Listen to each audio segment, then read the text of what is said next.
2024 లేదా 25లో డిగ్రీ లేదా బీటెక్ చదివారా? సాఫ్ట్‌వేర్ జాబ్ కోసం ఎదురు చూస్తున్నారా? అయితే కోడ్ జ్ఞాన్ 100 డేస్ కోర్సులో చేరండి. జాబ్ సాధించండి. నమస్కారం సార్. నమస్తే. ఈ మధ్య కాలంలో ఎక్కువగా రియలైజ్ అవుతున్నారా అని చెప్పలేను కానీ, అంటే ఒక మనిషిని నమ్మి, లవ్ చేసి, ఆ తర్వాత అనవసరంగా ఈ మనిషిని నమ్మి, లవ్ చేసి నన్ను నేను కోల్పోయానా అన్న ఫీలింగ్‌లోకి చాలామంది వచ్చేస్తున్నారు సార్. అంటే ఇప్పుడు పర్టిక్యులర్‌గా ఎందుకు అడుగుతున్నాను అంటే, ఆ స్టేజ్ వాళ్ళు ఎప్పుడు వస్తారు? ఆ థాట్ ఏదైతే నేను అడిగిన క్వెషన్ ఉందో, ఆ థాట్ వచ్చినప్పుడు వాళ్ళ థాట్స్ ఏ రకంగా వాళ్ళ ఫ్యూచర్ మీద ఇంపాక్ట్ క్రియేట్ చేస్తాయి సార్? అంటే ఒకళ్ళని ఎప్పుడైతే పూర్తిగా మనం నమ్మేసేసి, మన అంటూ లేకుండా అంతా వాళ్ళే అయిపోతారు చూసారా? అప్పుడు ఇట్లాంటి ప్రాబ్లమ్ వస్తుంది. ఎప్పుడు కూడా ఎంత క్లోజ్ అయినా కూడా మొత్తం ఇచ్చేయకూడదు. మొత్తం మన మన నమ్మకాలని, మన ఇష్టాలని అంతా వాళ్ళని దీన్నే ఎమోషనల్ ఎన్మెష్మెంట్ అంటారు. అంటే ఒక టైప్ ఆఫ్ ఎమోషనల్ అంతా జాయిన్ అయిపోయి, ఒక టైప్ ఆఫ్ క్లమ్జీగా అయిపోయి, ఇంకా నువ్వుండము అంతా వాళ్ళే. ఇలా ఎప్పుడైతే అంతా వాళ్ళే జరుగుతుందో అండ్ వాళ్ళు రెసిప్రొకేట్ అవ్వరు, వాళ్ళు రెస్పాండ్ ఇవ్వరు, అప్పుడు అనిపిస్తుంది అబ్బా ఏం బాధరా ఇది అని. అన్నీ నేను ఎంత చేస్తున్నా ఇంకా కావాలి, నేను ఎంత పరుగులు తీస్తున్నా, నేను నీకోసం నేను ఎంత సాటిస్ఫై చేయడానికి అన్నీ నీకోసం బట్టలు వేసుకుని, నీకోసం మార్చి, నీకోసం ఇలా ఉండి, నీకోసం అలవాట్లు మార్చుకొని అన్నీ చేసినా ఇంకా ఏదో డ్రైన్ చేస్తున్నట్టుగా వాళ్ళు రెస్పాండ్ అవ్వరు అంటే అది నరకమైన బాధ. అయితే దీనికోసమే ఎవ్రీ టైం ఆలోచించుకోవాలి. ఇందులో 4-5 ఇంపార్టెంట్ పాయింట్స్ ఉంటాయి. ఎప్పుడైనా ఇట్లా పూర్తిగా డిపెండెంట్ అయిపోతున్నామంటే మనం ఒక చేసుకున్నాం ఎమోషనల్ డిపెండెన్స్ అనేది ఒకటి. సెకండ్ వచ్చేసి నీ ఫీలింగ్ అండ్ నీ కల్చర్ని, నీ రెస్పాన్సిబిలిటీని, వాటిని వాళ్ళ కోసం మారుస్తూ పోవడం చాలా రిస్కీ థింగ్. థర్డ్ వచ్చేసి ఎంప్టీనెస్ విత్ ఇన్ యూ. అంటే అతను లేకపోతే నేనేం లేను, ఆమె లేకపోతే నేను లేను అనే ఫీలింగ్లోకి వెళ్ళారు అంటే చాలా డేంజరస్ అది. నీకంటూ ఒక బిలీఫ్ సిస్టము, వాల్యూ, నీకంటూ ఒక లిమిట్ లేకపోతేనే ఈ ప్రాబ్లం అవుతుంది. కంప్లీట్ ఎంప్టీ వాళ్ళ కోసం, నీకంటూ ఏం లేదు అనే స్టేజ్ ఎప్పుడు తెచ్చుకోకూడదు. ఏ మనిషితోనూ కూడా తెచ్చుకోకూడదు. ఎందుకంటే ఏ మనిషి ఎప్పుడన్నా వెళ్ళచ్చు, మోసమే జరగకపోవచ్చు. వాళ్ళు ఏదైనా యాక్సిడెంట్ అయ్యి జరిగిపోయినా కూడా మనకు అయ్యో లేదు లేదు లేదు అని అనిపిస్తుంది. అది చాలా చాలా ఇంపార్టెంట్. అండ్ బాగా నమ్మి మోసపోతారు సార్ గుచ్చినట్లు. అలాంటి నొప్పి మాత్రం తట్టుకోలేంది, ఎక్స్ప్లెయిన్ చేయలేని బాధ.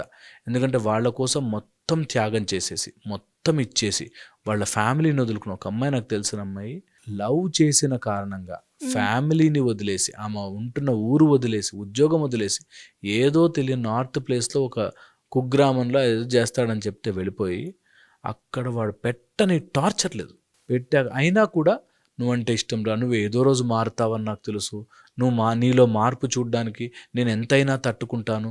మాకు ఫోన్ చేసి కూడా ఏదైనా మారే ఛాన్స్ ఉంటుందా, ఆయన ఏదన్నా లేదమ్మా నిన్ను ట్రామా చేస్తున్నాడు, నిన్ను కొడుతున్నాడు, తిడుతున్నాడు, నిన్ను నెయిల్స్తో కొట్టేవాడంట. అంత చేస్తున్నా నువ్వు లేదండి ఆయన ఏదో రోజు మారుతాడండి, ఆయన ఏదో రోజు నా ప్రేమని గుర్తిస్తాడండి, ఈ టైప్లో సినిమాటిక్గా ఫీల్ అయిపోతుంటారు, విచ్ ఇస్ రాంగ్. అలాంటివి తొందరగా బయటకు రావాలి. ఈ ఎమోషనల్ డిపెండెన్స్తోనూ, ఎమోషనల్ ఎన్మెష్మెంట్తోనూ మన అంటూ ఏమీ లేకుండా మొత్తం వాళ్ళకి దారపోయడం అనేది చాలా రాంగ్. అలా ఎప్పుడు జరగకూడదు. అది ఒక స్టేజ్ ఆఫ్ హార్మోనల్ సర్జ్ వల్ల, ఆ ఇంటర్మీడియట్ డిగ్రీ దాటాక వచ్చి ఒక ప్రేమ అనేది ఒకటి వచ్చాక ఇంకా అది పిచ్చిగా మారిపోతుంది.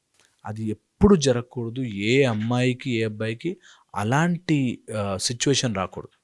ఒకవేళ అలా వస్తే ఫస్ట్ కరెక్ట్ యువర్, నీకంటూ ఒక స్టేచర్ ఉంది, నీకంటూ ఒక సెల్ఫ్ రెస్పెక్ట్ ఉంది, నీకంటూ ఒక లిమిట్ ఉంది అని తెలుసుకోవాలి. రెండోది, మిస్టేక్ జరిగినా దట్స్ ఓకే. ఒక్కోసారి ఒకళ్ళు నమ్మి పెడతాము, ఒకళ్ళు నమ్మి మన జీవితాన్ని ఇచ్చేస్తాము, వాళ్ళు మోసం చేస్తారు, చేసేవాళ్ళు ఉంటారు. కొంతమంది ఇలాంటి వాళ్ళ కోసమే వెతుకుతుంటారు. ఇలాంటి వ్యాంపైర్స్ అంటారు, వాళ్ళు energy suckers, they just suck out the blood. అలాగ వ్యాంపైర్స్ ఉంటారు, వాళ్ళతో చాలా జాగ్రత్తగా ఉండాలి. ఓకే. Third, family. ఇలాంటప్పుడే ఫ్యామిలీకి చెప్పుకోవడానికి భయపడతారు. కంపల్సరీ చెప్పండి, ఫ్యామిలీ వాడు నా తిట్టినా ఓ మాట అన్నా నేను కడుపులో పెట్టి చూసుకునేది ఫ్యామిలీకి చెప్పండి. Fourth and most important point, ఇలాంటప్పుడు don't lose your emotional strength.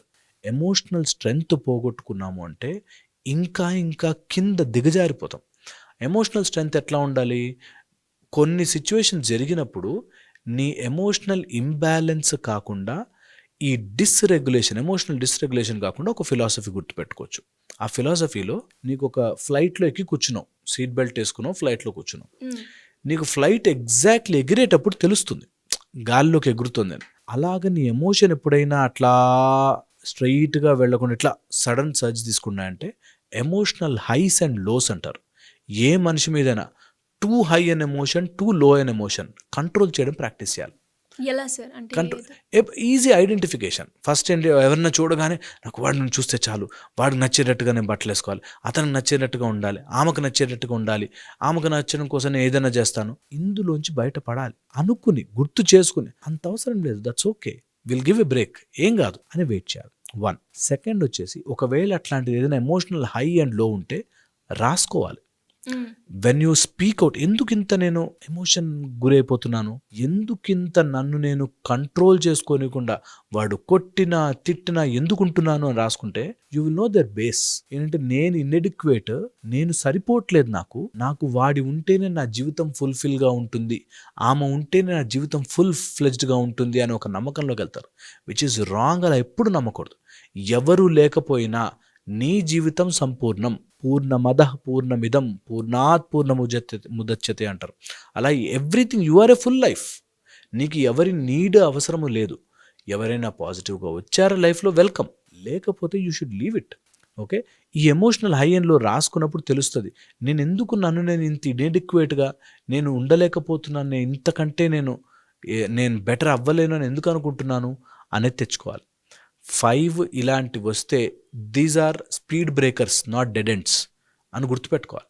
ఎవరైనా లైఫ్లో ఏదైనా మోసపోవడము, నష్టపోవడము, ఎమోషనల్ డిపెండెన్స్ అందులోంచి బయటకు రాలేకుంటే స్పీడ్ బ్రేకర్స్ అనే. ఇది డెడ్ ఎండ్ కాదు, ఇక్కడ ఒక జర్క్ వచ్చింది, దట్ ఈజ్ ఓకే, నేను ముందుకు వెళ్తాను లైఫ్లో అని అనుకోవాలి. చాలామంది అది డెడ్ ఎండ్ అనుకుంటారు. అందుకే సూసైడల్ టెండెన్సీస్, లేకపోతే నేను పిచ్చిగా అయిపోతాను, తాగేసి పడిపోతాను. ఇప్పుడు సినిమాల్లో కూడా అట్లానే చూపిస్తున్నారు. దట్ ఒక లవ్ ఫెయిల్యూర్ అయిందనుకో, క్లాసిక్గా ఏం చేయాలి, ఒక మందు షాప్కి వెళ్ళి ఫుల్గా మందు తాగేసి రోడ్డు మీద పడిపోతే నువ్వు చాలా చాలా ప్రేమించినట్టు లెక్క అని చూపిస్తున్నారు, విచ్ ఈజ్ రాంగ్. అలా కాదు. ఆ ఎమోషనల్ రెగ్యులేషన్ని డిస్రెగ్యులేట్ కాకుండా నీ ఎమోషన్స్ వెళుతూ స్పీడ్ పెరిగింది, ఆపు, తెలుసుకో ఎందుకు అంతా ఒకళ్ళ మీద డిపెండ్ అవుతున్నాము అని తెలుసుకోవాలి. వీటన్నిటికీ easy method progressive muscular relaxation, PMR అంటాం. ఈ పిఎంఆర్లో ఎప్పుడైనా అట్లా సడన్ సర్జ్ ఒకళ్ళ మీద డిపెండెంట్ అయిపోవాలి, వాడు లేకపోతే నేను లేను, వాడు ఒక పార్టీకి నేను వెళ్తే నా డ్రెస్ గురించి కమెంట్ చేయలేదని రేపు నచ్చలేదేమో, ఆయనకి నేను నచ్చినట్టుగా ఉండలేదేమో అనే టైప్లో తనని తను మార్చుకుంటూ ఉంటే ప్రోగ్రెసివ్ మజిల్ రిలాక్సేషన్ చేయండి. ఏ మజిల్ మీద గట్టిగా ప్రెస్ చేయడం, కొంచెం సేపు వదలడం, గట్టిగా ప్రెస్ చేయడం, కొంచెం సేపు వదలడం, ఇట్లా చేసుకుంటే ఆల్ మసిల్స్ దగ్గర చేసుకుంటే ఒక టైప్ ఆఫ్ బాడీలోకి ఒక ప్లెజెంట్ హార్మోన్స్ వస్తాయి. వచ్చాక నీకు ఆలోచన విధానం మారుతుంది. మారినప్పుడు డెసిషన్ తీసుకో. ఇది చాలా చాలా ముఖ్యం. అండ్ ఎవరిని ఎప్పుడు నిరంతరం సాటిస్ఫై చేస్తూ వాళ్ళ బెనిఫిట్ కోసం ఉండలేము, బ్రతకలేము. అందరినీ అన్ని వేళలా అన్ని సమయాల్లోనూ మనము నచ్చినట్టుగా బిహేవ్ చేయలేము. అలా ఎవరైనా కోరుకుంటున్నారంటే నీలోంచి బ్లడ్ లాగేస్తున్నట్టు. Should be careful. హోప్ ఇది ఎక్కుతుంది. డెఫినెట్గా సార్, మీరు చెప్పిన లాస్ట్ ట్రిక్ ఏదైతే ఉందో అది టిప్గా అందరు కూడా యూజ్ చేస్తే చాలా బాగుంటుంది. Help. Thank you sir, thank you so much.